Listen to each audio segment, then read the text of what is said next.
what is welcome, welcome back to my YouTube channel. For today's video, mega up, oh. So, magtataka, bakit ako nagagawin ito? Anyway, for today's video, it's all about, again, for those people who knows me better, hindi na po bago, EXO! Wow! So, for today's video, it's all about EXO stuff na binili namin. So, buying EXO stuff saan? Sa Divisoria. So, kung hanap mo ay mga K-pop na mga merch, meron din mga Blackpink, BTS, of course, my fave, EXO, wow! Siguro halos lahat ng mga K-pops, but not 100% guarantee na real siya or, you know, legit ones.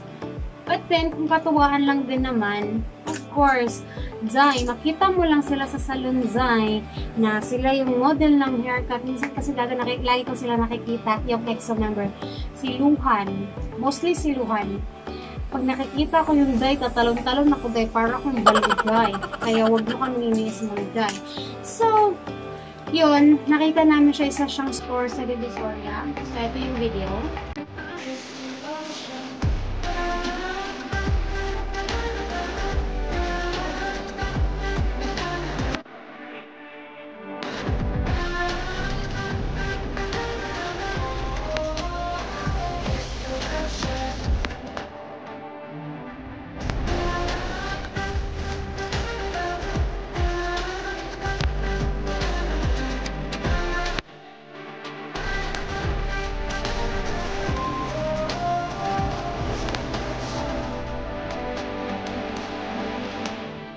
So,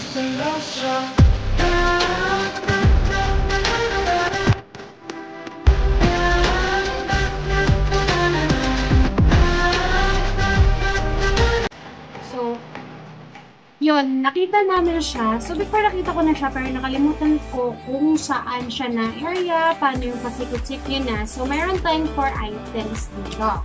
So, first is introducing ang ball pen natin. Ayan siya. Wow! Ayan. Ayan. Meron siyang nakasulat na EXO. Ayan siya. EXO. And then, the best here is this one. Pero pwede mo rin siyang gawing ayan. Ang sabit ng bag. Keychain. Ayan. Pwede din siyang i-remove mo siya sa ballpen, pero hindi ko.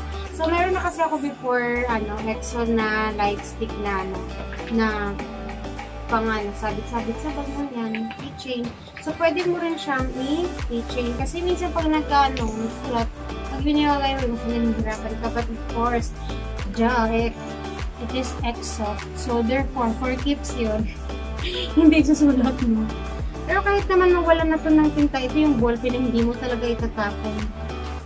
Kahit maubos na lahat-lahat ng tinta nito, hindi na ito nito gamit na. Ayan, so ibabalik lang natin siya dito. There you go. So next, so we're done with the ballpen, and of course, pag mainit guys, hindi ko alam kung nakakatulong to. Baka lalo kong mainitan. Because our voice here is very hot. Yeah, I'm happy wow! Ayan, on the other side. Ayan, so pag mainit, so titisin mo na lang yung init, nakatitig ka na lang. Ngayon kabaliw, the most special group ever for me. Kasi, the time kasi, nakita ko lang siya sa mix. Before talaga, sabi ko talaga sa ibang tao, ano ba yan? Baga, ang OA naman nila mag-react kung sa K-pop na yan, ganyan-ganyan. So, hindi pa ako ganun ka-totally aware. So, that time is talagang lumalaganap na yung K-pop dito sa Philippines. But then, my mind is, ba yan, ang arte-arte naman iba. Ganun pa ako dati, day. Tapos ngayon, ako na pala yung ganun, ay.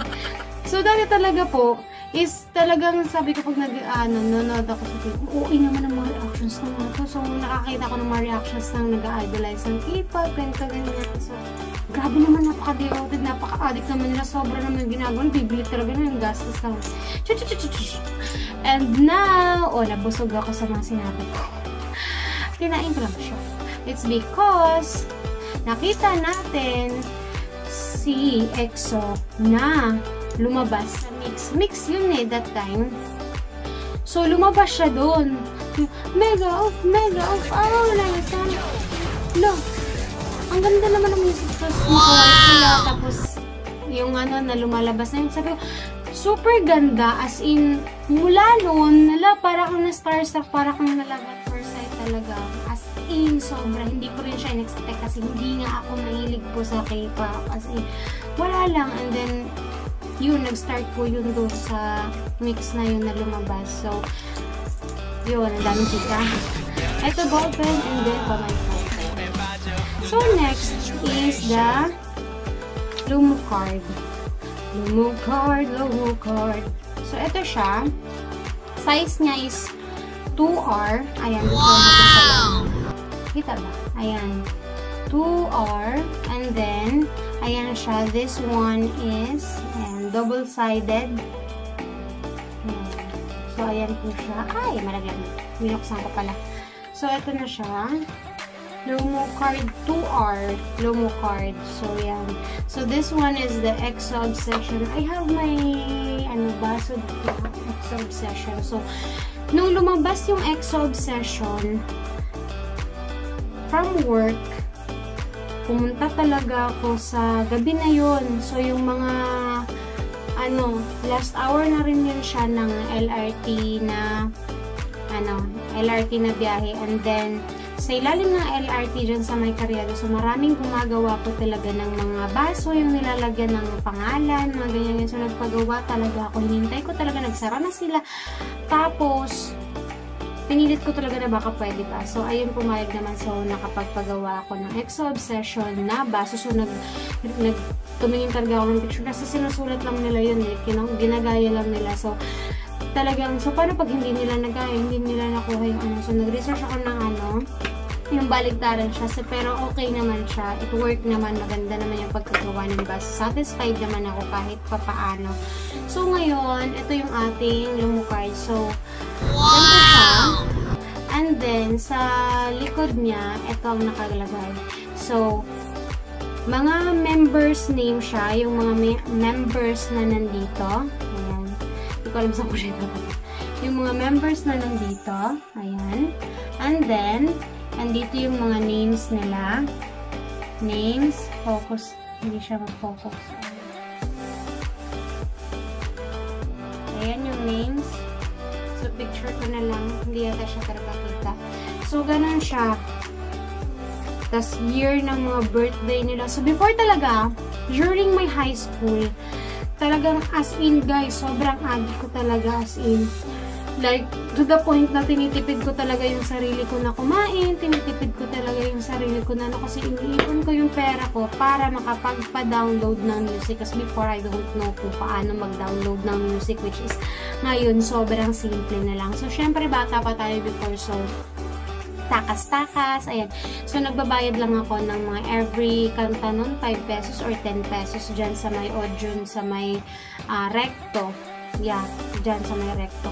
Dyan ako nagpapa-download. So, may tindahan dyan yung pagpasok mo sa pinaka mismong store sa may audio. So, dyan mismo, pagpasok mo sa bungad na bungad niyan, dyan ako palaging nagpapa-download ng mga music ng EXO. So, ang ginagawa ko, kapag may ginagawa akong assignment sa school, ang ginagawa ko, nagre-research din ako ng EXO. Ang ginagawa ko nung tinitake note ko, yung mga yung mga kanta ng EXO. So, sinilano ko yung search ko yun. Tapos, kasi hindi talaga ako marunong mag-download nun. Hindi ko rin alam bakit. Pati ko kaya naisip na magtingin sa YouTube ng tutorial or whatsoever. Wala talaga. Hindi talaga ako makakala ko ganun kahirap mag-download ng mga music or ng mga videos. So, hindi po talaga ako marunong.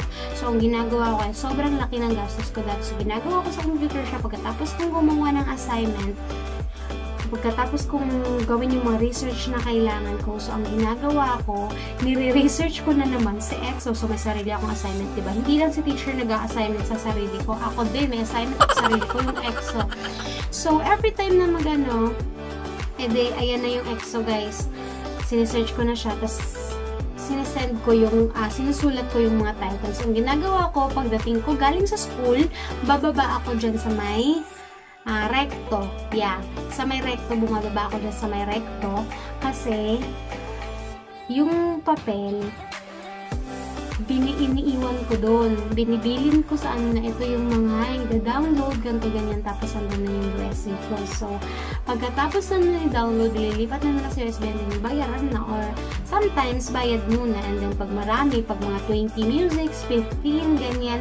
So, iniiwan ko yung USB or kinabukasan ko na siya babalik. So, eto, ganang tagal na, ang daming chika bago ano. So, eto yung first step. Ayan. So, ito yung first.